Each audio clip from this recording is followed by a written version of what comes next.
everyone, it's Katrina. Number 10. A lost civilization. In the 19th century, British explorer Alfred Isaac Midleton searched far and wide for traces of lost civilizations. It was during Alfred's adventures that he allegedly came across the lost city of Dalitu in Indonesia, on the island of Sumatra.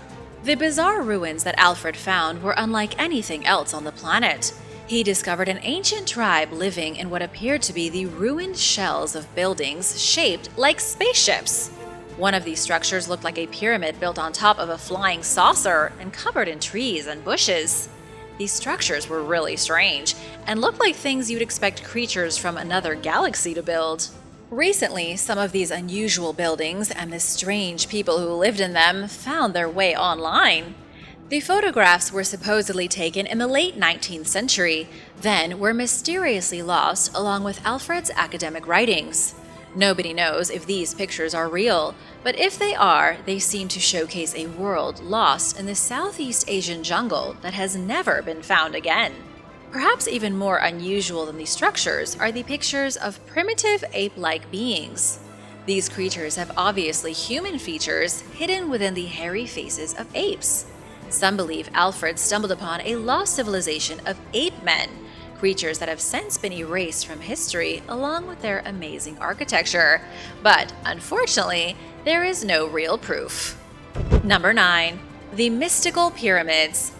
The ancient Egyptians may have used the pyramids for something very out of the ordinary. Sure, all scientific evidence points to the pyramids being built as funerary temples. These were elaborate tombs made for the earliest rulers of Egypt 4,000 years ago. However, new research has shown the pyramids may have been constructed to alter states of consciousness. It looks like the pyramids were made in such a way to produce sound waves that could produce a euphoric out-of-body experience for anyone inside the building. To substantiate this theory, modern scientists are well aware that infrasound can directly affect the human brain. Low-frequency sounds can induce all kinds of feelings, like paranoia dread. Really intense sounds can even lead to a disconnection with the real world, making someone high as if they had taken drugs. The Egyptians may have believed low-frequency sound could be used to bring a person to a higher state of mental consciousness. One of the believers in the theory is history expert Andrew Collins. He points to the mysterious dead-end passage inside the Great Pyramid of Giza. He believes the mysterious passage buried inside the pyramid was used to ascend mentally. A person would enter the dead-end passage, sit at its end, and wait for the infrared sound to work on their brain. Since the passage is hidden in the center of the pyramid, it could have been used by pharaohs as a way for them to travel to other worlds. But in reality, their perception was being distorted by sound. What do you think of this theory? Let me know in the comments below. Number 8. The vulgar discoveries at Herculaneum. It should come as no surprise that powerful people throughout history have tried to suppress the truth of the past. In 1752, King Charles III's royal archaeologist discovered a trove of treasure at the destroyed Roman city of Herculaneum. Excavations revealed a luxurious residence with ancient Greek artwork. One of the pieces of art was positively disturbing. It was so vulgar that when the king laid eyes on it, he ordered everyone else to leave and banished the sculpture to a basement cabinet at the nearby Herculaneum Academy in Naples. Nobody was allowed to view the sculpture without the king's express permission. But what was so terrible about the sculpture? Well, the marble sculpture is that of the god Pan, half human, half goat. The sculpture shows Pan in the midst of a romantic encounter with a lady goat. But this isn't the only piece of history that's been deemed too inappropriate for our eyes. For example, the city of Pompeii had 41 brothels in it when the volcano exploded in 79 AD, and the city was buried in ash. In the 18th, 19th, and early 20th centuries, vulgar pieces of our past were widely hidden. Who knows how much history was destroyed? And now for number 5. But first, I want to give a big shout out to Phoenix, Cloud, and Mochi.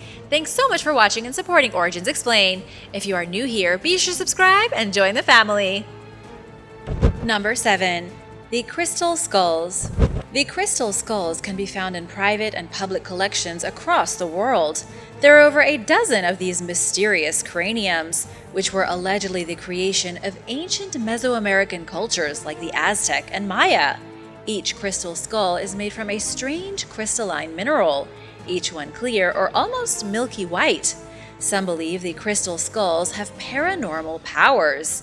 They can grant someone a glimpse into the future, they can cure disease, or they can even bring about catastrophe. But the truth is, we don't really know where they came from. We aren't sure what they were meant to do, and we don't even know who truly crafted these strange artifacts. What we do know is that skulls feature prominently in ancient Aztec artwork. Even the Maya displayed human skulls on racks at the city of Chichen Itza to show off the decapitated heads of their enemies. During the 19th century, interest in these ancient civilizations skyrocketed. Mexican antiquities were sold around the world, and so too were fake artifacts.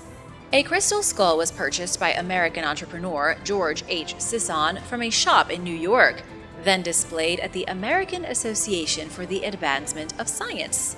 In 1898, it was on display as a real Aztec artifact, but it was a huge mystery because scientific studies showed it was carved using modern rotary tools. Either somebody carved the skull themselves using modern technology, then sold it as a fake, or it was made by a civilization with unprecedented technology. The jury is still out on whether the crystal skulls were real mystical objects of the Aztec or just fancy fakes. Number 6. The Christmas ban of the 1600s. In the 17th century, the Grinch came to Britain and started a civil war. In this obscure and bizarre piece of history, a ban on Christmas led to widespread death and chaos. It all started in 1647. The Parliament in England passed legislation that would completely ban all Christmas and Easter celebrations. The ban was effective throughout England, Wales, Scotland, and Ireland. Even though it was extremely unpopular, just as it would be today, it continued until 1660. The ban stemmed from the Puritan disapproval of traditional celebrations. Between 1642 and 1651, the English civil wars waged between supporters of Parliament and the King. King Charles I wanted unlimited power, but the Parliament was growing strong and wanted to stop him. Of course, this is simplifying everything quite a bit, but the important thing to know is that most members of Parliament were Puritans. They wanted to cleanse the Anglican Church or the Church of England of all Catholic traditions. This is what led to the legislation banning Christmas. They couldn't stand the feasting, the drinking, or the happiness that Christmas brought. Being too happy was closely associated with Catholicism and also with paganism. In April of 1648, the Christmas ban led to riots during the holidays. An estimated 40 people died in the rioting, and then came the Second English War. You're supposed to be repenting for your sins, not having a good time. Singing a Christmas carol in public or being caught with a pint and a slice of pudding were offenses that led to fines, punishment in the stocks, or being pelted with cabbages and turnips. But people continued to celebrate however they could, even if it was in secret. The Grinch won out in the end, though, and Charles I was captured and executed for treason. The ban on Christmas continued for another 10 years until King Charles II was finally able to change the law. Number 5. The Secret History of the Theas Islands. The Theas Islands of Spain are some of the most mysterious places in Europe, with their history full of secrets. The archipelago is made up of 3 main islands in the Atlantic. The islands are famous for their natural beauty. It's a great place to camp, and there are sailboats anchored offshore. There might not be much to see now besides nature, but around the 10th century B.C., the islands were inhabited by early humans. 12,000 years ago, humans made their way from the mainland to this paradise to live. However, very little evidence is left. There are just a few remnants of ancient villages from about 2,600 years ago. Excavations have shown these people lived mainly off the sea, fishing and also stealing bird eggs.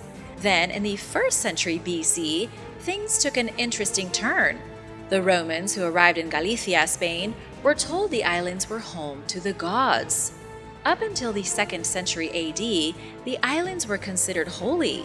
Archaeologists have discovered artifacts, ceramics, and other mysterious relics that seem to point directly to some kind of cult worship. But with the rise of Christianity, the magical nature of the islands began to diminish.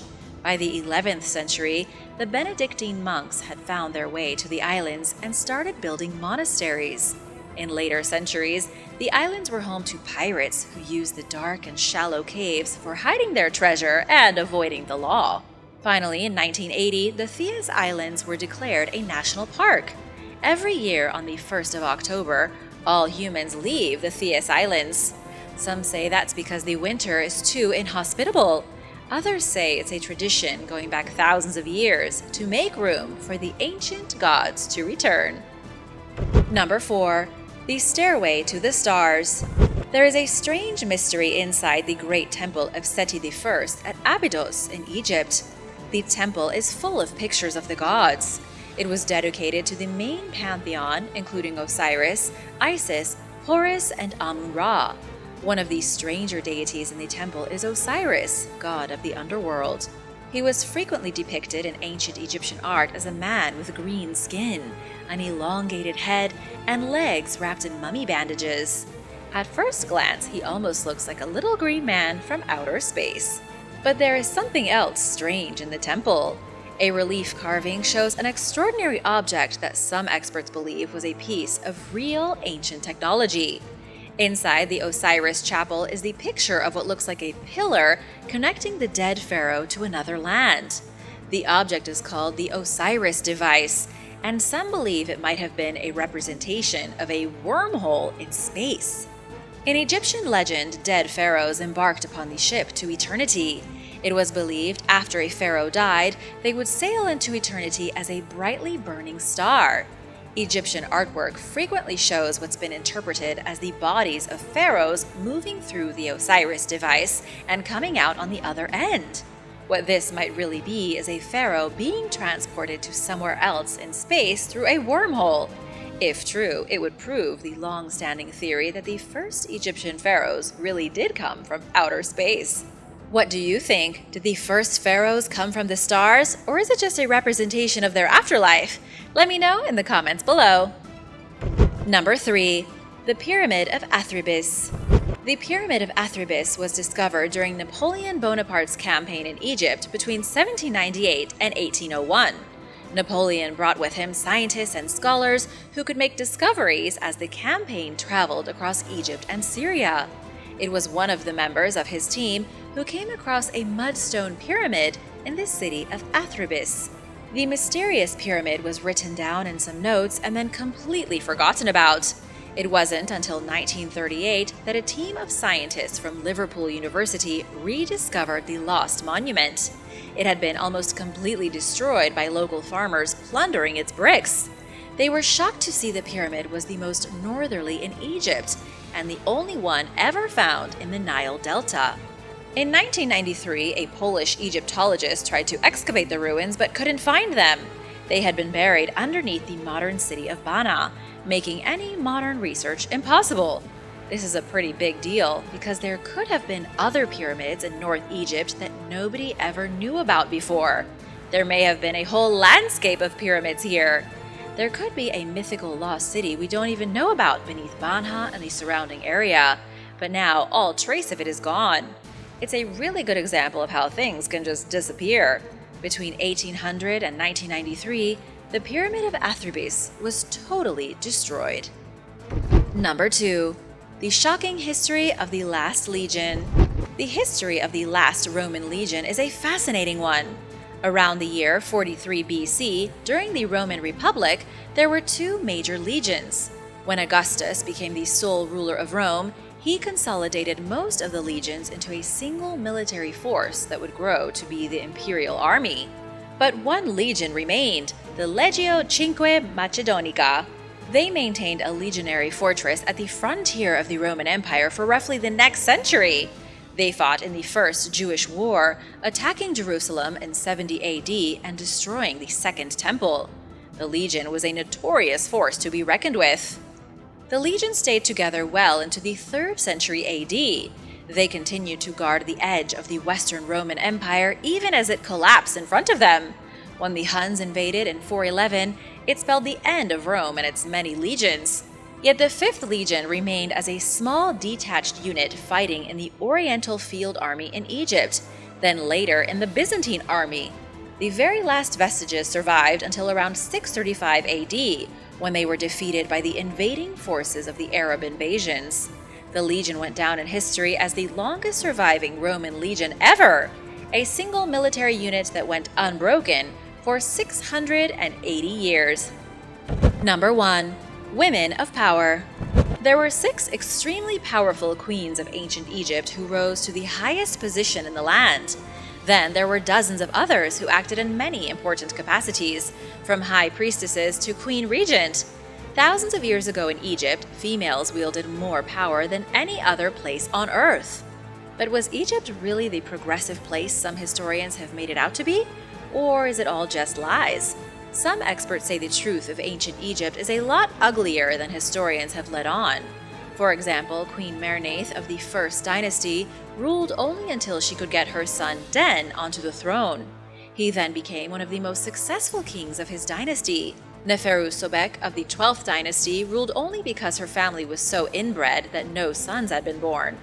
Then Hatshepsut, arguably one of the most important rulers of ancient Egypt, was almost erased from history. 20 years after her rule ended in the 18th dynasty, her image and name were smashed from temple walls in an attempt to rid her from the history books. Her great achievements were attributed to her father or brother instead of her. The point behind all of this is that even though women certainly achieved a massive amount of power, they still had to bend to the will of their male counterparts. And that really is the forbidden history of Egyptian queens. They may have sat on the throne, but they could never wrestle control of the government from the hands of men.